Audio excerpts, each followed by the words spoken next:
Hey y'all, it's Nancy the Handy Scandy. Welcome back for another crafty venture.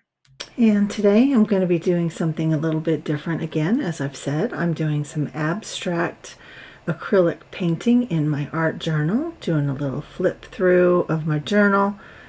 Every page is so different. Every single page.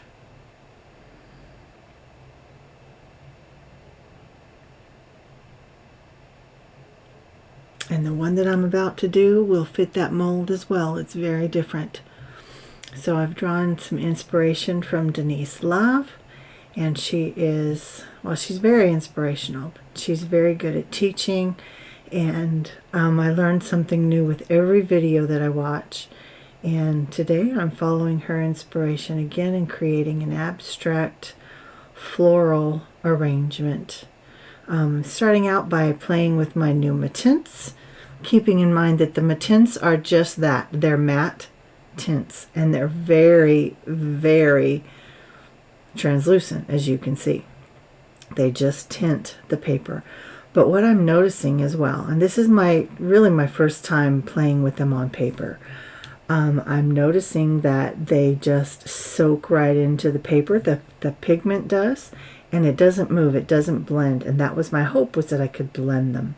And they are not blending. They layer beautifully, but they don't blend. You can see how abrupt the colors stop next to each other. So I've covered my whole page, just kind of randomly putting down the color, and now I'm coming in with just clean water rather, and seeing if I can't A, sop up some of that excess that's just sitting on top, and B, will they blend a little bit with some water, and they really don't. So I'm just kind of sopping up the rest of that pigment that's on the palette there and trying to blend it in so that I don't waste it. And now I'm pulling out some acrylics, and they just basically match the matints that I used. And so I'm just squeezing out a little bit of several different colors, and I'm going to see if I can't kind of repair that background. Ultimately, I end up just covering it up completely. But those colors in the very background, the matints, they do come out to play here in a little bit. So here again, I'm just kind of blending my colors, trying to create this background. And remember, the background is just the background, right? This is a very different way than I would normally paint, but Denise is giving me the courage to let go. And you guys know me, I'm pretty loosey-goosey as it is. But this is even different. Now this part I love, with just the streaks. Love that. And you can see the texture of the matints that have soaked into the paper behind. Loving those colors and the way that they've blended into each other with the streaks. Love that. So now I'm just taking some water and I'm dabbing up some of that wet acrylic paint through that stencil. The stencil is from All and Create. It's one of my favorites in my whole stash. And again, just absorbing or dabbing up some of that color and leaving beautiful texture behind. And this is where I said those colors come back out to play. The matint colors, you can see them in the background. And it doesn't matter if they blend or not. This little stencil is so much fun. Now, in between each layer, I do hit it with a heat tool because I don't want my things to blend. I want them to layer. My things being my layers. My things being each element that I put down. So, you know, I love some splatter. So I do some splatter at a couple different stages. So the paint is pretty thick. I have to get some water on it to make it so that it will splatter. But it's pretty much a controlled splatter, just pulling out some of those colors in the background. Again, hitting it with the heat tool. So it's going to be a vase of flowers, right? I wanted there to be the hint of a wall. And so I pulled out this stencil from Visible Image, and I just mixed up some gray paint with a little bit of gesso, give it kind of a chalky feel like brick, and yeah, it doesn't work. It doesn't work. So I would definitely change this, but again, I'm not beating myself over it because things get pushed back, whether you like them or not. If you like something and you want to retain that something, you have to be very purposeful about the additional layers that you put down. Because if you don't want to cover it up, you have to be purposeful about not covering things up. But in this case, I want to cover up these brick walls. And because it's going to be a big old floral vase or vase of florals, it does get covered up. So I'm thankful for that. So I love this script stencil. This one I think is from, oh, it's Sassy something. But just putting down the script in a couple different places, just adding to the kind of the abstract grunginess of that background. Now I'm putting it down in some white. I love that the white just kind of pops. It brings, I don't know, brings your attention back in, because the dark was kind of melding together. I could have even put more white down and not been mad about it. Just have a black colored pencil, and I'm just loosely drawing my vase, and then I'll make some squiggles and swirls, and those will ultimately at least be sort of a placement for my florals. All that colored pencil gets covered up, as does most of the brick and the lettering. And even some of that beautiful stencil from All in Create over on the far left. Most of it gets covered up, but I'm not mad about it. The process was amazing. And again, that goes back to, if there are portions that you really love, you have to be purposeful when you're laying down your additional layers. And so here I'm just using this flat brush to make the layers on my vase.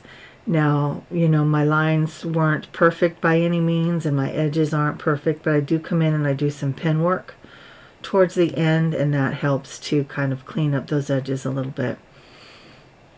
But you can be more precise if you decide you want to do this or something like it. You can definitely be more precise.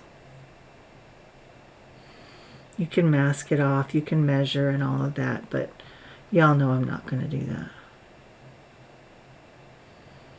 I do want it to be as clean as it can be though, so I'm going in and I'm trying to fix up my boo-boos. And like I said, I come back in and I do some pen work at the end.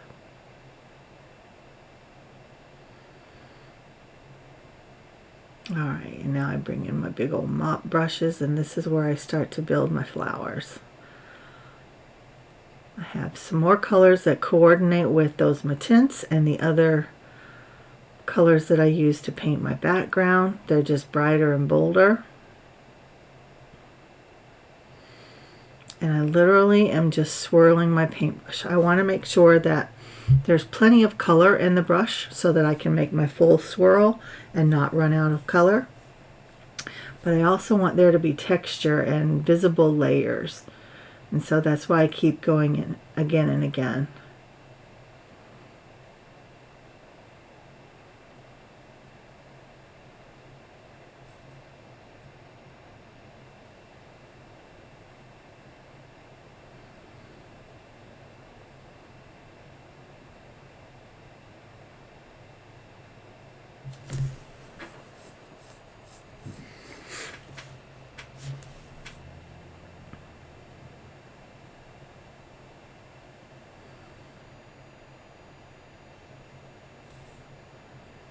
So I'm going to start adding my flowers over the vase.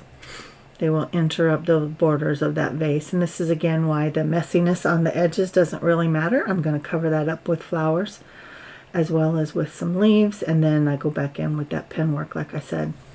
But I decided that I wanted there to be some pattern on my black and white vase. And so I'm pulling that kind of tealy blue. It's kind of a stone gray blue.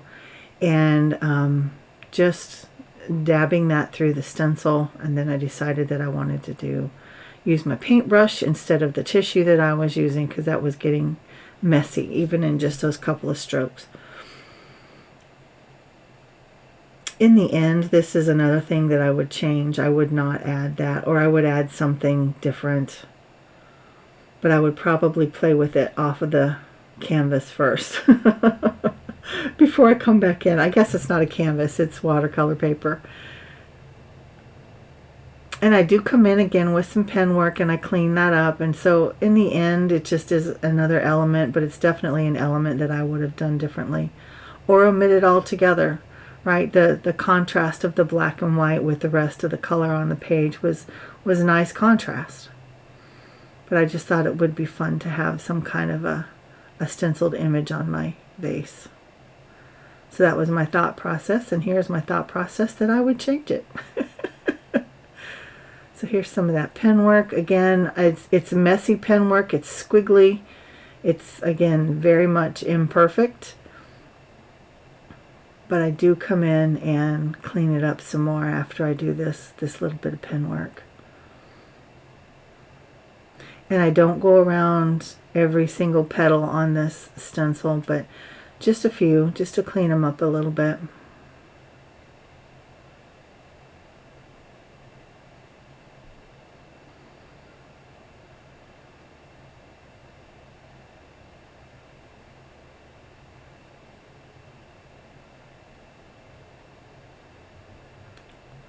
All right, and now we're back to our florals. So those others have dried a little bit. So when I lay down my new flowers, they actually layer over those back ones.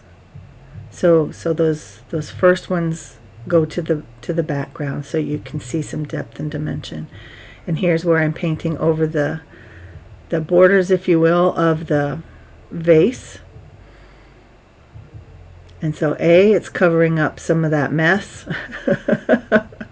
It's adding to the volume of this floral arrangement.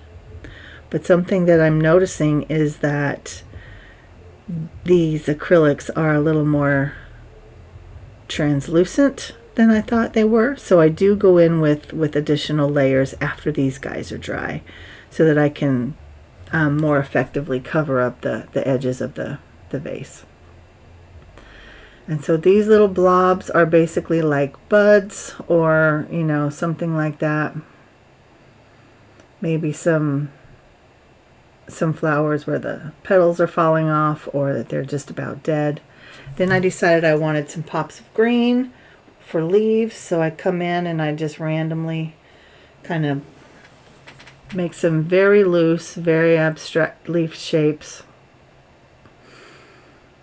I do some in lighter green, some in darker green, and then again I come back in later with even some lighter greens, and then I come back again with some pen work, and then I come back in one more time with some, it's basically an acrylic gold paint. It's from Stamperia, and it's Vicky Papiano's, I can't even remember what it's called, but it's in a tube, so it comes out very thick and kind of fine lines, and I use that to kind of shape the leaves, as well as add some more texture and dimension and color to the flowers. And I just make little dots as well, but that's not until the end. So here I'm doing some more leaves, and then this is where I'm realizing that, oh, the vase is really showing through, and I don't want that to be the case. So just add a little bit of extra layers. So just coming in with some more of the green. This is where I add the lighter green. I just felt like it needed some more bright, because those leaves are dark. Everything seemed to be really dark. So I left some of the dark. And here's another element that I would change or not do. Omit, I guess is the word I'm looking for. So I thought that I wanted the brick wall to be a little bit more defined, and I don't hate the idea. I dislike the way that I did it. Yeah, I don't hate the concept at all. I just don't like the way that it turned out. So again, some more line work to that vase. Now this is a souffle pen. So it goes on completely transparent, so you don't even know that you're putting anything down. But as it dries, it turns white and it puffs up a little bit. It gives you a little bit of texture. So you can see the white starting to appear on some of those flowers that I did first.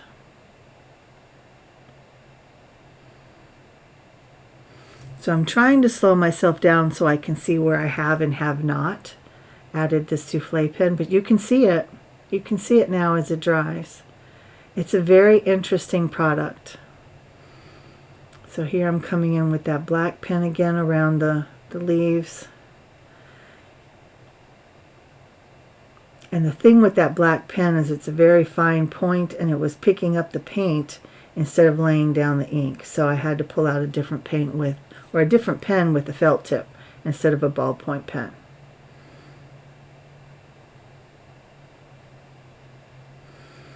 So now if you turn your focus to the flowers again, you can see all the white swirls from that souffle pen. It's such an interesting product.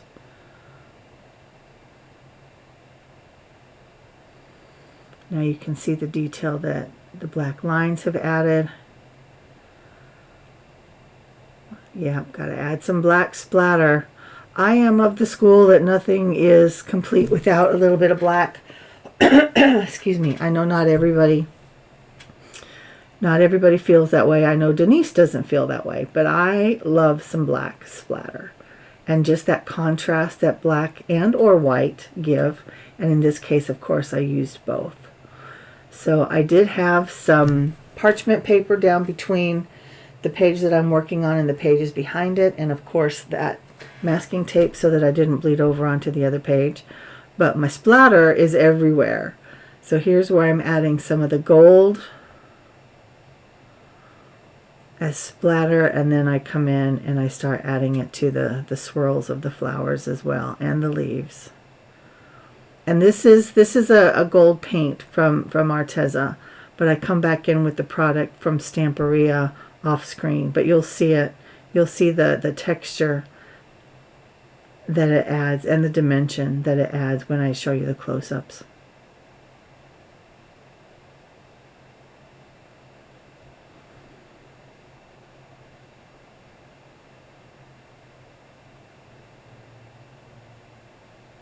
It's all about the layers, y'all.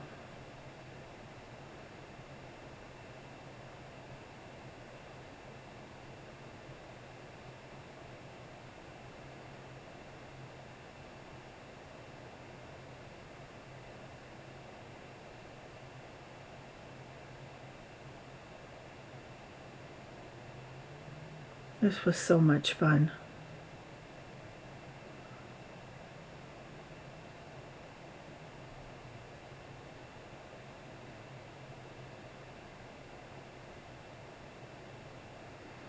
And you can still see those souffle swirls. And you can see the different colors and the gradients of color. How fun is that? And now you can see the texture as well. And the dots. Not only the dots of the splatter, but the dots of gold from the Stamperia product. There, that's a good way. You can really see the texture on the leaves and on that top flower. I didn't put it on everything. I didn't want it to be overkill. And there's that vase, and you can see that loosey-goosey pen work and the splatter. Oh, and look, you can still see the lines through the painted roses. But you can't see it from a distance. I love this, guys. It's so very different for me. It's something that I never would have done without that inspiration and encouragement from Denise. So I'll link you guys to Denise's channel. I encourage you to go check her out. She also has a bunch of classes on Skillshare as well as on her own website. And I just thank you guys for being with me. I thank you, Denise. And until next time, this has been Nancy, the Handy Scandy, with Abstract Floral. Mwah. And I'm out.